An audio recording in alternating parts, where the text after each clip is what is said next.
You are now about to witness the strength of street knowledge.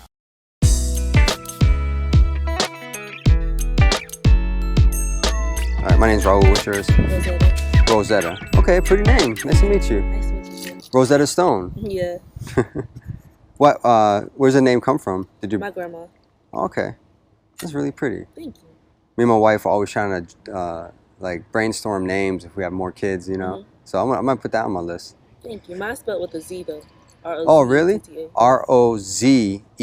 Rozetta. Okay. All right, Rosetta. So I'm doing interviews today about what people believe. And I would like, the way I typically do the interviews is for you to pick some belief you have, anything at all. It could be religious, political, none of the above, just whatever. Something that you're fairly convinced of and something that's kind of foundational for you. Okay. And I would like to ask you how questions. I would like to explore the steps that you took to arrive at that conclusion.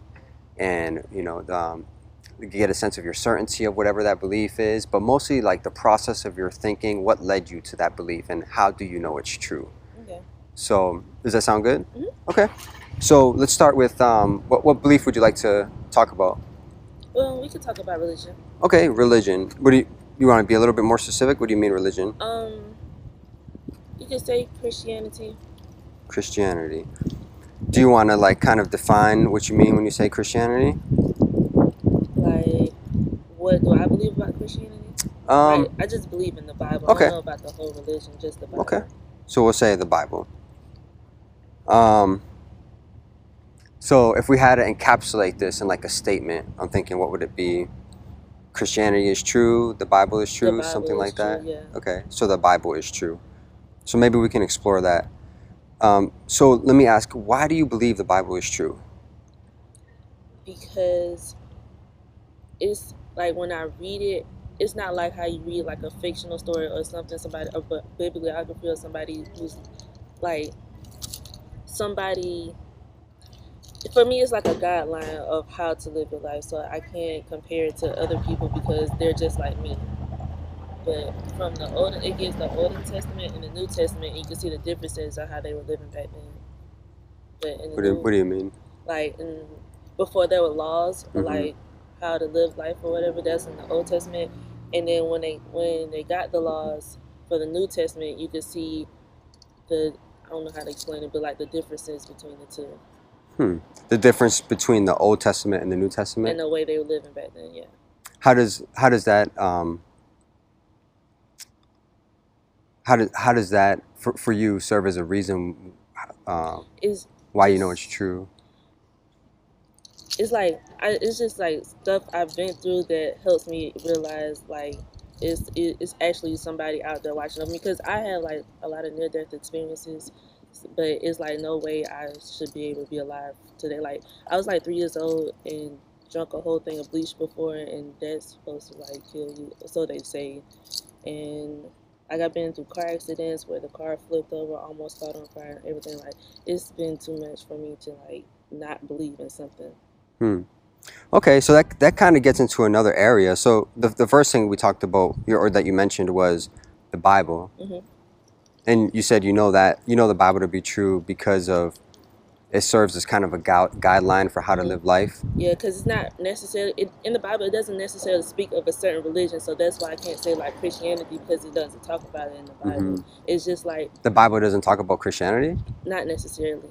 It's just the Bible is like it tells you, if in a sense, it's like telling you how to live your life, because it's too many different religions, but they're all based on some part of the Bible. It just picks and chooses which part that they want to express in their own way. Okay. Like if you look at like Islam and Christianity and what's another one?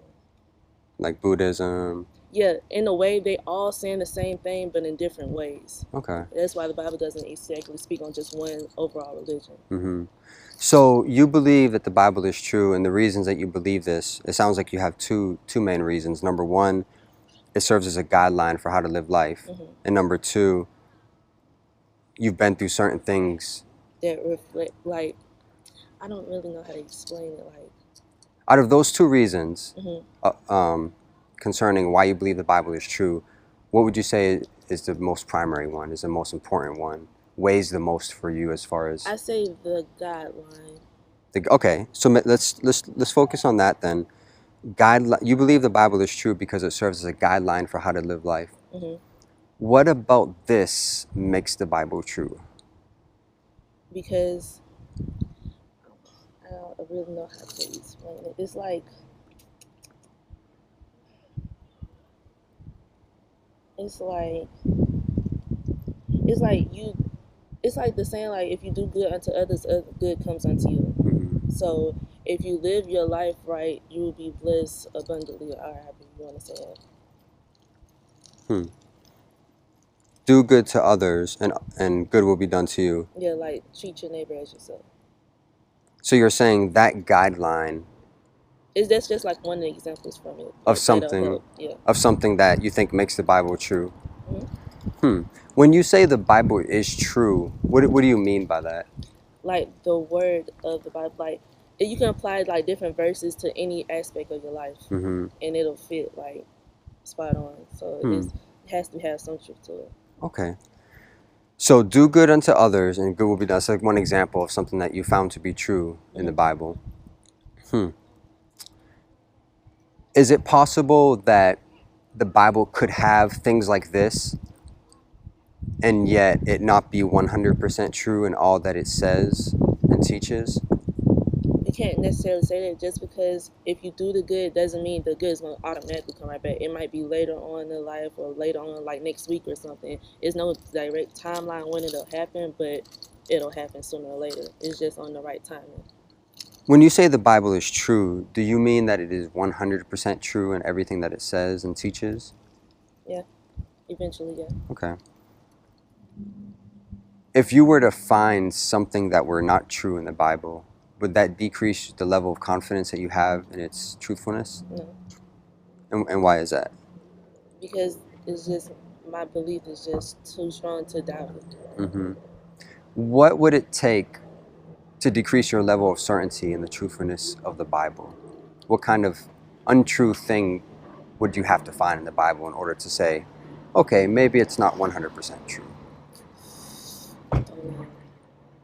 Because I know also that they changed it from its native language to like our different spoken languages, so the wording is switched up. But I have read parts of the translation, like word for word translation of the original way ancient Bible to what they compare it to the words that are used now. So it's a good understanding when I do it that way.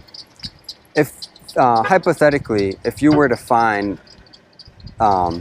let's say, just for example, a historic fact in the Bible that ended up not being true, or a scientific fact that ended up not being true, or a contradiction between two things the Bible says, or something to that effect, if you were to find that, would that decrease your level of certainty in the Bible's truthfulness? No.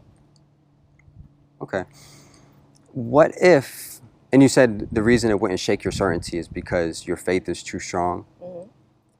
And you said the reason your faith is strong is because you found so much truthfulness in the Bible? Up so far at this point in life. Okay.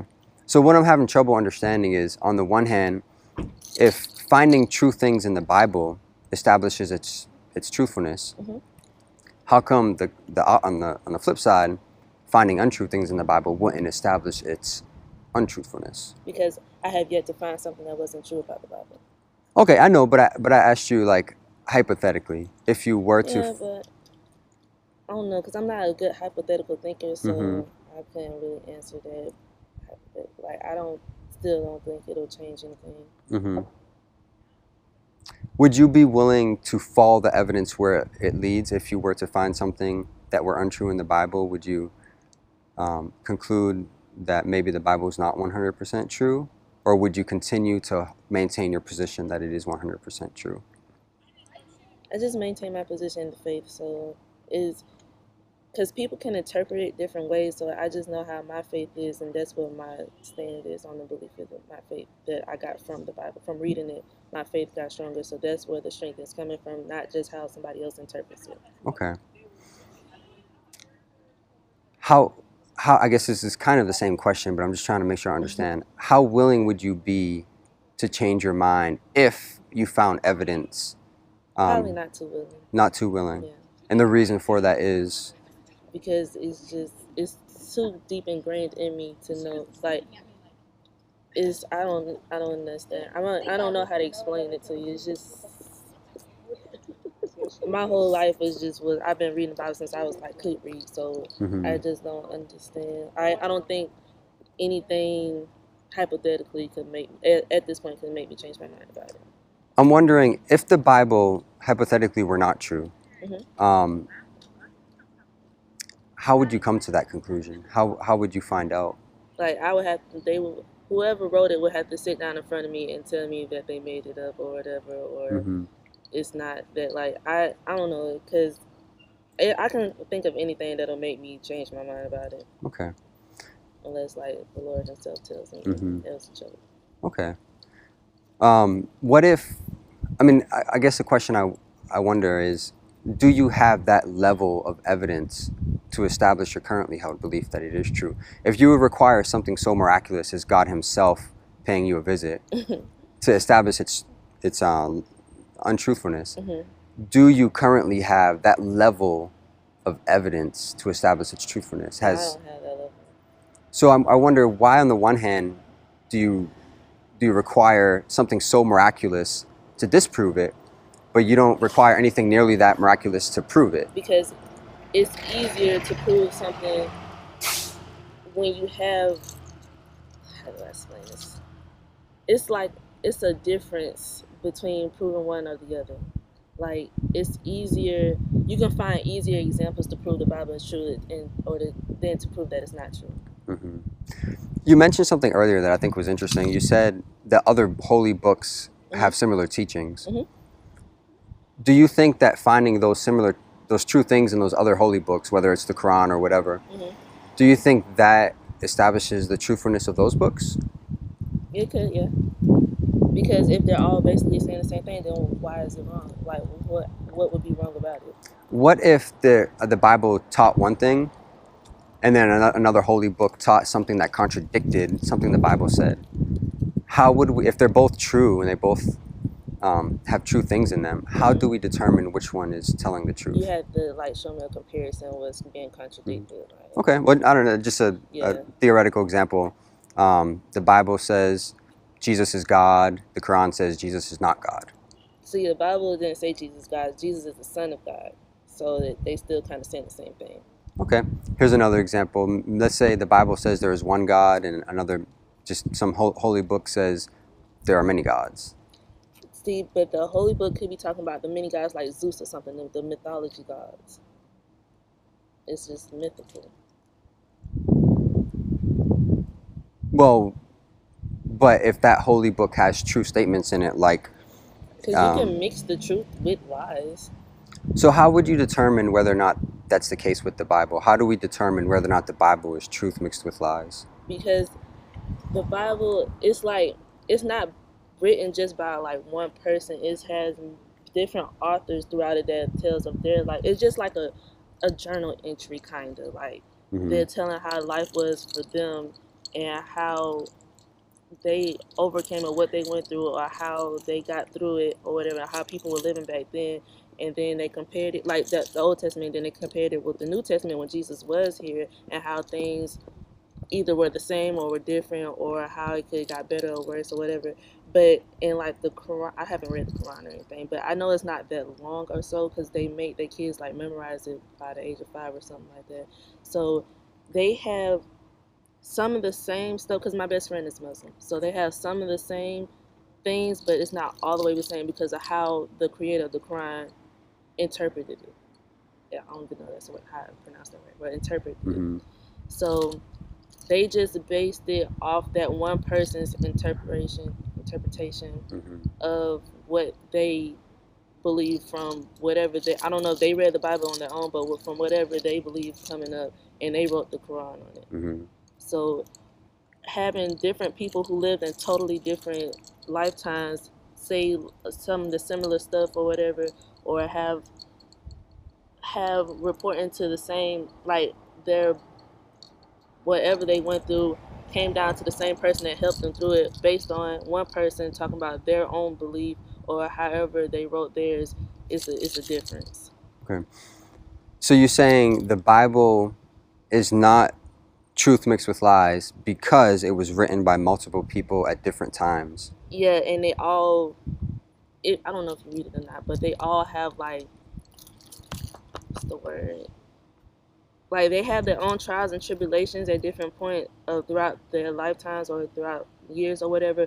But when they go to whoever they pray to, they all praying. Like they talks about some people praying to false gods, but nothing comes back from them. Like they only see the real miracles or whatever from whenever Jesus was here, because he got his power from his Father God. And then the Old Testament people got it from like God came to them in different ways to show them how to do things or what to do about it.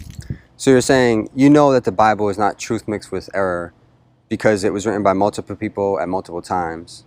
They're based on the same belief, yes. Based on the same belief. Is it possible for us to have a holy book that's written by multiple people at multiple times based on the same belief and yet it still be truth mixed with error? But why would they write down any lies if they want other people to learn from it? And they basically telling like the vulnerable states and everything else, so why waste time writing down what's not true to help somebody else learn from your mistakes? So you're saying it just seems unlikely to you that they would lie? Mm-hmm.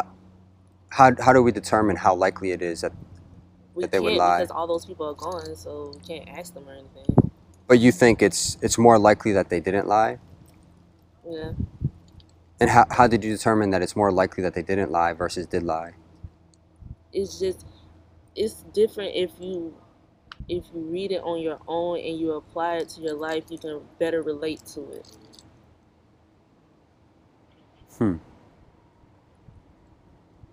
Okay. Thanks, Rozetta. I appreciate it. Yeah, thanks for giving me your time. Cool.